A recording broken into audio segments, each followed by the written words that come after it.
Halo, berjumpa lagi di praktikum Teknik Dasar dan Keselamatan Laboratorium Biokimia.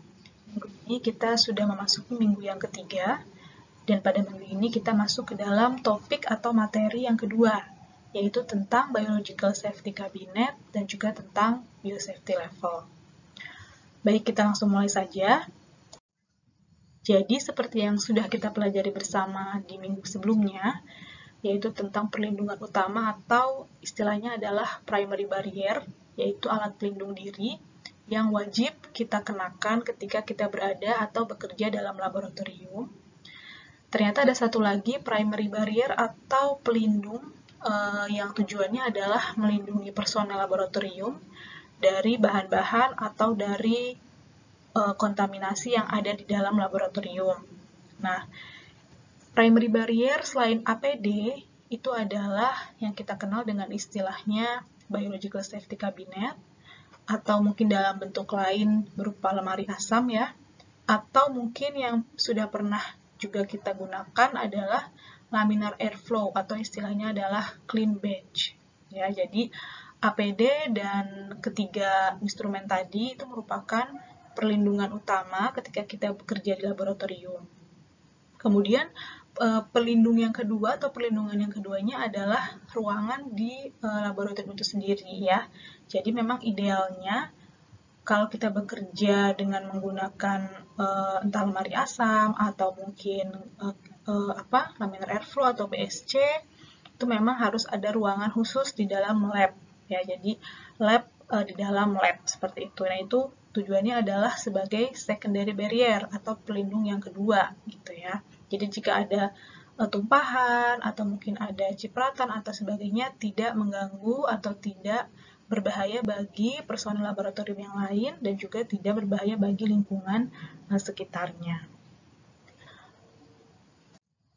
Nah, lalu sebetulnya apa sih perbedaan antara Biological Safety Cabinet, kemudian lemari asam, lalu ada istilahnya clean bench atau biasanya kita kenal dengan laminar airflow ya. Jadi dari ketiga instrumen yang ada di lab tersebut, yang membedakan adalah tipe-tipe aliran udaranya, ya, dan nanti akan berkorelasi dengan jenis pekerjaan dan bahan atau sampel yang dikerjakan, gitu ya. Jadi untuk BSC memang sesuai namanya, di sini BSC itu digunakan ketika kita bekerja dengan agen-agen biologis yang dalam tanda kutip cukup berbahaya ya, atau bahkan mungkin tidak berbahaya tetapi bisa menimbulkan masalah atau isu-isu kesehatan maupun isu-isu lingkungan, misalnya seperti itu. Nah, di sini kan kita lihat apa perbedaannya. Yang pertama, tipe aliran udaranya.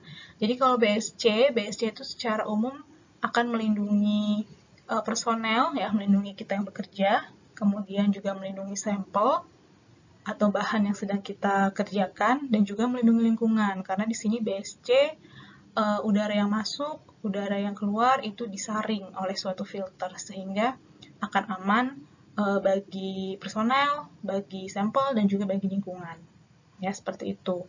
Kemudian untuk lemari asam, di sini kita bisa lihat bahwa udara yang masuk ya, jadi sifatnya itu kalau lemari asam itu menarik udara yang ada di luar, ya di luar lemari asamnya. Kemudian nanti akan dikeluarkan gitu menuju suatu saluran. Intinya menghindari bahan yang ada di dalam lemari asam itu mencemari area luar, mencemari personel ya, mengenai personel, dan juga langsung mengenai personel lain laboratorium. Tetapi untuk lemari asam, umumnya tidak dilengkapi dengan filter khusus seperti pada BSC. Ya, jadi mungkin kalaupun ada filter, mungkin itu filternya hanya filter yang standar begitu ya, tidak melindungi lingkungan. Jadi ketika sudah dibuang ya, uap bahan kimia dan sejenisnya itu dibuang ke lingkungan, memang masih menimbulkan risiko gitu ya. Jadi untuk lemari asam memang itu hanya melindungi personel saja, melindungi kita saja yang bekerja di dalam lemari asam, tapi tidak melindungi bahan ya, tidak melindungi bahan kimia, dan relatif juga masih berisiko untuk lingkungan. Kemudian yang ketiga yaitu yang clean bench atau yang kita kenal dengan laminar airflow ya. Laminar airflow di sini Berbeda dengan lemari asam. Di sini justru laminar airflow itu dia menyaring udara yang masuk ya. Kalau kita lihat di sini, jadi udara yang masuk dari bawah ini disaring. Nah, kemudian akan dikeluarkan justru menuju ke kita yang sedang bekerja. Jadi untuk laminar airflow ini disarankan untuk digunakan ketika kita bekerja dengan bahan-bahan yang non patogen, gitu ya. Jadi di sini pada lemari asam itu melindungi personel, sedangkan pada yang yang laminar airflow itu hanya melindungi bahannya. Jadi sampel yang kita kerjakan itu terlindungi karena udara yang masuk disaring, sedangkan kita sebagai personel dan lingkungan itu tidak terlindungi ya. Jadi pada saat bekerja dengan laminar airflow, APD-nya harus cukup ya. Kemudian pastikan tidak bekerja dengan bahan-bahan yang dapat mengganggu kesehatan, termasuk juga bahan kimia dan bahan kimia berbahaya. Nah, kemudian ini apa itu Biological Safety Cabinet ya? Karena ini fokus pembahasan kita. Jadi BSC itu adalah suatu kabinet bertutup, ya, memiliki tutup, memiliki ventilasi serta bertekanan negatif. Ya, jadi ada tekanan di dalam kabinet tersebut dan digunakan dalam laboratorium. Fungsinya adalah melindungi personel laboratorium, melindungi produk atau sampel, ya, dan juga lingkungan dari paparan biohazard dan kontaminasi silang selama bekerja. Jadi memang fungsi khususnya adalah ketika kita bekerja dengan agen-agen biologis yang berbahaya ya, atau biohazard gitu, dan tentunya melindungi 3 komponen, personel, produk, dan juga lingkungan. Lalu diklasifikasikan menjadi 3 ya, berdasarkan nanti kegunaannya. Ada BSC tipe 1, tipe 2. Tipe 2 ini ada 4 tipe. Lalu ada BSC yang kelas 3 ya. Nah, kemudian ini juga yang penting di dalam BSC, meskipun sebetulnya filter atau penyaring ini juga mungkin kita temukan pada tadi clean bench atau laminar airflow, dan juga mungkin terdapat pada beberapa tipe lemari asam ya, yaitu adalah filter atau penyaring HEPA, High Efficiency Particulate Air. Jadi pada BSC itu sistem suplai udara dan sistem pengeluaran udaranya itu ada filternya ya, sehingga udara yang masuk itu bersih, udara yang keluar itu juga bersih gitu ya. Kecuali mungkin BSC 1 yang tidak memiliki HEPA filter pada sistem suplai udara. Jadi udara yang masuk itu adalah udara yang belum disaring, tetapi secara umum kalau BSC itu udara yang keluar itu harus disaring ya, karena tujuannya tadi melindungi lingkungan dan melindungi personel. Kemudian HEPA filter ini punya fungsi menyaring partikel yang berukuran sangat kecil. Jadi bakteri, spora, virus itu akan terperangkap ya di filter tersebut. Makanya memang ini tujuannya digunakan untuk bekerja dengan agen biologis ya. Spora, bakteri, virus itu yang menyebabkan yang terutama yang patogen-patogen itu akan terperangkap di filter, dan HEPA filter ini harus diganti secara berkala ya, jadi tidak bisa terus-menerus digunakan gitu. Nah, kemudian kapan kita harus menggunakan BSC tipe 1, tipe 2, tipe 3 gitu ya. Nah, pemilihan BSC itu didasarkan pada pertama jenis organisme yang akan ditangani.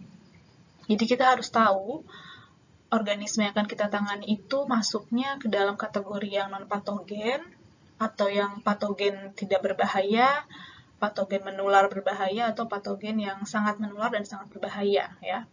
Itu kita harus identifikasi. Misalnya kalau kita bekerja dengan hanya E. coli, ya mungkin itu bisa dilakukan di BSC 1. Atau mungkin kalau E. coli kita bekerja di laminar airflow biasa, itu sudah oke, tidak masalah gitu ya.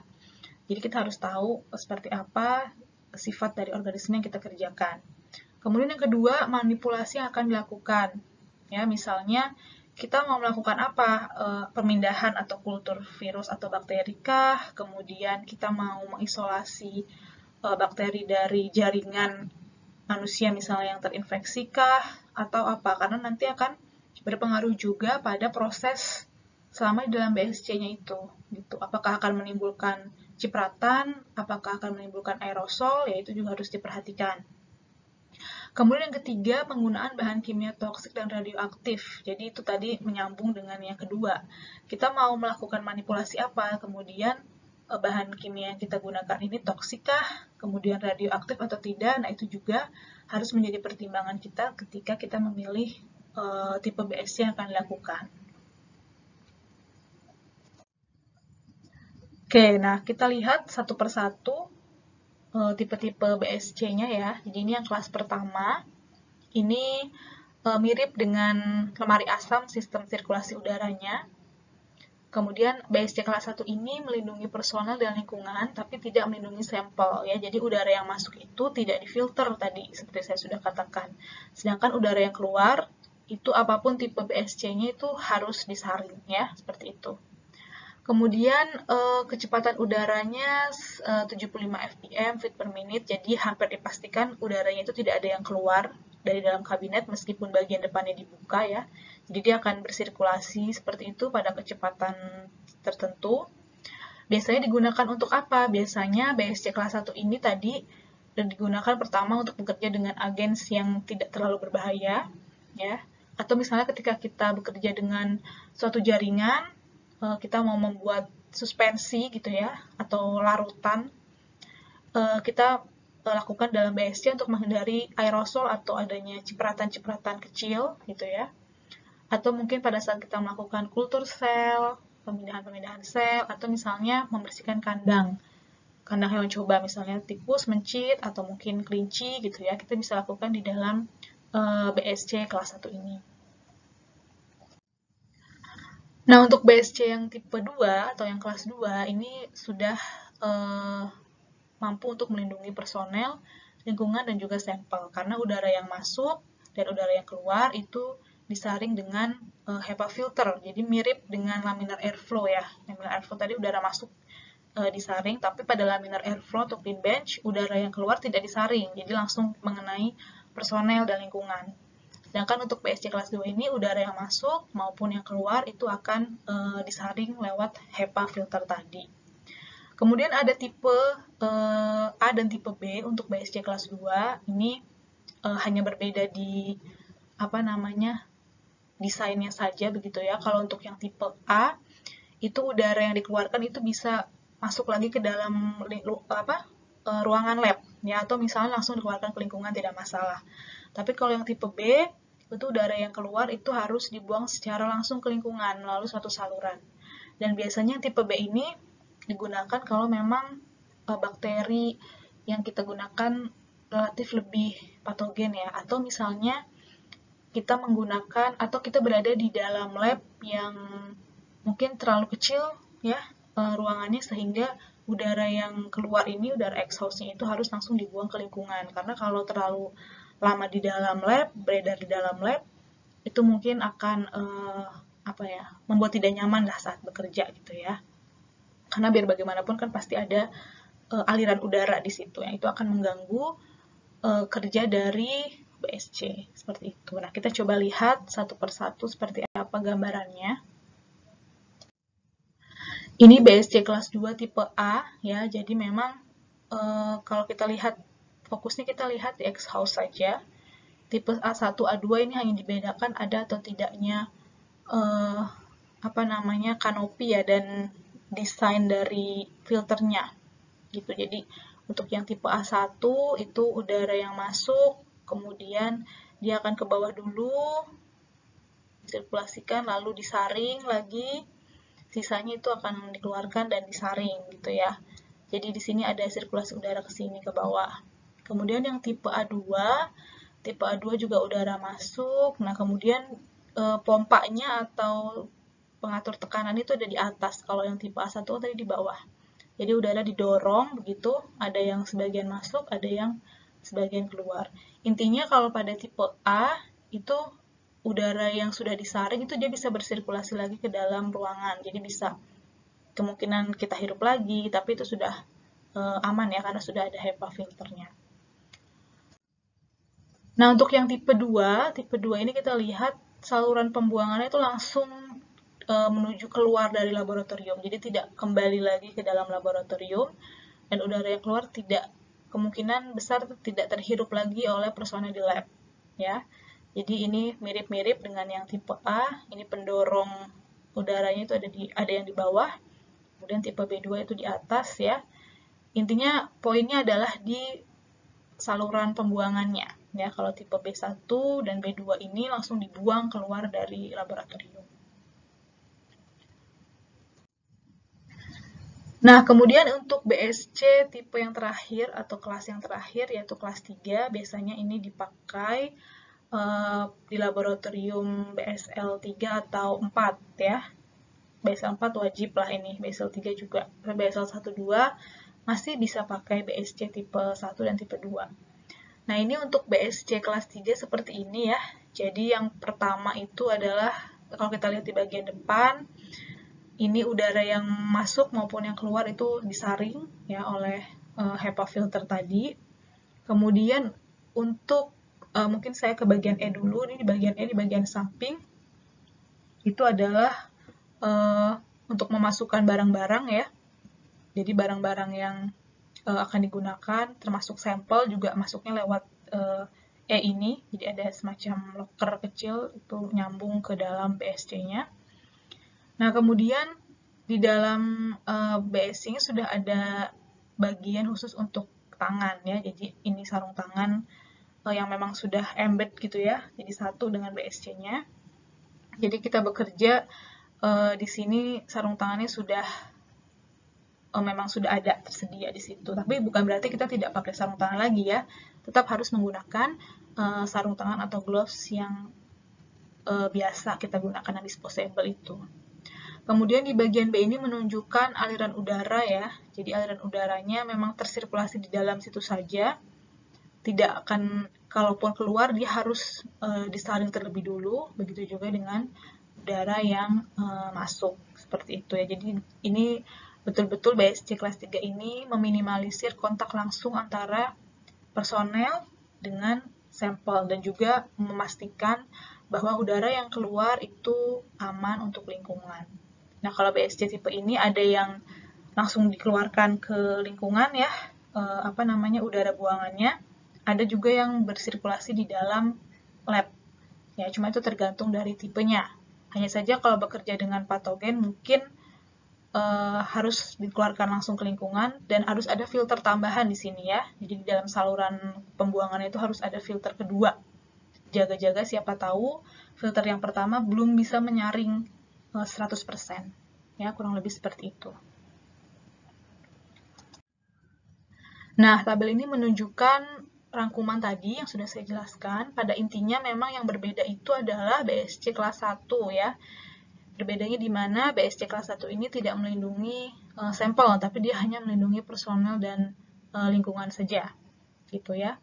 Kemudian untuk tipe yang kedua dan ketiga itu melindungi personel, lingkungan, dan juga sampel maupun produknya. Dan di sini perbedaan dari pemakaian tipe-tipe BSC itu tentu tergantung dari agens biologis yang digunakan atau yang dikerjakan ya, dan juga tergantung kepada ini bahan-bahan kimia yang digunakan selama manipulasi agens tersebut gitu ya. Nanti bisa dibaca lebih lengkapnya. Lalu apa saja yang harus diperhatikan ketika bekerja dengan BSC ya? Tadi kita sudah bicara tentang tipe-tipe BSC.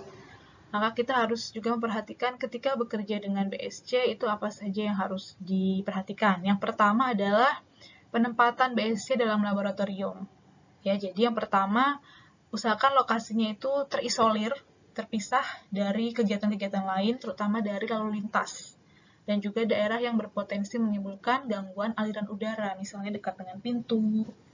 Hindari terlalu dekat dengan pintu, atau misalnya terlalu dekat dengan instrumen-instrumen lain, misalnya dengan autoklav, dengan misalnya mungkin dengan emergency shower bahkan ya. Intinya dia usahakan terisolasi tempatnya. Kemudian jarak dengan dinding samping atau belakang kalau ada itu minimal 30-35 cm. Jadi tidak boleh juga terlalu rapat ya. Tidak seperti lemari gitu ya kita rapatkan ke tembok, tapi ini harus ada jarak. itu. Kemudian kalaupun memang dekat dengan jalur mobilisasi atau jalur orang lalu lalang, itu minimal 1 meter, ya, minimal 1 meter jaraknya. Kalau bisa sih jauh dari pintu, jauh dari tempat orang lalu lalang gitu ya. Nah, kemudian saat ingin menggunakan atau mulai mengoperasikan BSC, yang pertama, BSC itu kalau sebelum dipakai itu dinyalakan dulu lampu UV, tapi masih mati blowernya, ya. Jadi hanya lampu UV. Tujuannya itu adalah untuk sterilisasi, ya. Jadi patogen yang tertinggal dari pekerjaan sebelumnya itu dia akan rusak karena adanya UV. Kemudian saat mau digunakan, biasanya UV ini dinyalakan mungkin semalaman ya. Biasanya sih kalau memang sering digunakan. Nah, ketika ingin digunakan, lampu UV pastikan sudah mati, ya. Kemudian nyalakan blower dan lampu penerangan, dan biarkan dulu selama 15 menit, ya minimal 15 menit, atau ya 5 menit mungkin paling minimalnya ya. Lalu lakukan dulu dekontaminasi permukaan. Jadi sebelum bekerja, kita harus menganggap bahwa BSC itu masih ada kontaminan, karena kita tidak tahu yang memakai sebelumnya itu siapa gitu ya. Jadi kita harus pastikan bersih dengan cara dekontaminasi, termasuk barang-barang yang akan kita gunakan ya.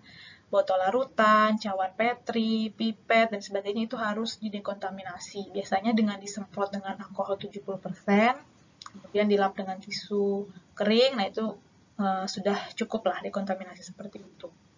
Setelah dekontaminasi, semua barang-barang sudah masuk, tunggu dulu minimal 10 menit ya, untuk penyesuaian udara dan sebagainya. Kemudian selama penggunaan BSC, tadi saat kita sudah memasukkan barang, itu sudah kita atur dalam 2 area, ya, dan pastikan tidak terlalu banyak barang. Jadi kita juga harus tahu nih, mana yang akan kita gunakan, mana yang tidak perlu-perlu banget gitu ya. Kita harus identifikasi. Jangan juga sampai kita lupa di tengah jalan, oh ternyata saya perlu ini gitu ya. Nah itu sebaiknya dihindari. Jadi hindari terlalu banyak barang-barang di dalam BSC. Kemudian bagi area menjadi 2, area bersih biasanya sebelah kiri dan area yang kotor mungkin sebelah kanan. Dan di bagian tengah itu adalah tempat kita bekerja, ya seperti itu. Kemudian yang terakhir hindari penggunaan bunsen. Ya, karena bunsen akan mengganggu aliran udara di dalam BSC dan juga dapat merusak filternya. Gitu. Jadi, kalau kita sudah bekerja di BSC, bekerja dengan bakteri, tidak perlu lagi menggunakan bunsen. Ya, karena itu sudah dipastikan tidak kena ke kita gitu ya. Kalaupun ada kontaminasi. Gitu. Makanya, justru dengan adanya bunsen, dia akan merusak aliran udara di dalam BSC itu dan juga bahkan merusak filternya. Dan satu lagi, selama bekerja di BSC, hindari gerakan yang tiba-tiba. Jadi kerjanya juga jangan terlalu semangat, cepat-cepat karena mau selesai. Jadi perlahan tapi pasti gitu ya. Bekerjanya seperti itu. Karena kalau kita cepat juga itu akan mengganggu aliran udara. Termasuk kalau ada yang lewat-lewat di belakang kita, nah itu juga akan mengganggu aliran udara. Sehingga kemungkinan kalau ada cipratan atau ada kontaminasi itu bisa keluar dari BSC dan itu yang tidak diinginkan.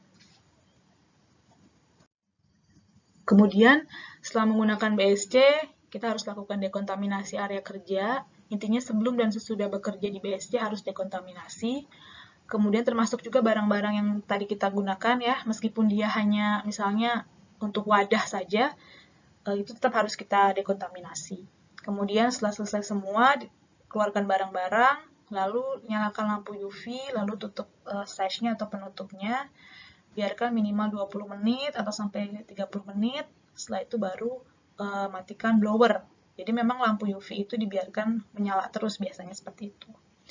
Lalu terakhir adalah ini, sertifikasi tahunan meliputi pengecekan filter. Jadi si HEPA filter itu pun harus sering-sering diganti dan untuk menggantinya tidak bisa sembarangan ya, harus yang tersertifikasi. Protokolnya juga harus jelas karena HEPA filter itu dia memerangkap virus, bakteri, spora tadi ya, jadi harus juga orang yang terlatih. Lalu dicek kecepatan aliran udaranya, jangan sampai kita bekerja ternyata tidak ada aliran udara ya, blowernya rusak misalnya. Lalu sistem alarm, biasanya sistem alarm ini akan menyala kalau ada yang rusak dari salah satu komponen itu ya, jadi itu yang harus dicek seperti itu.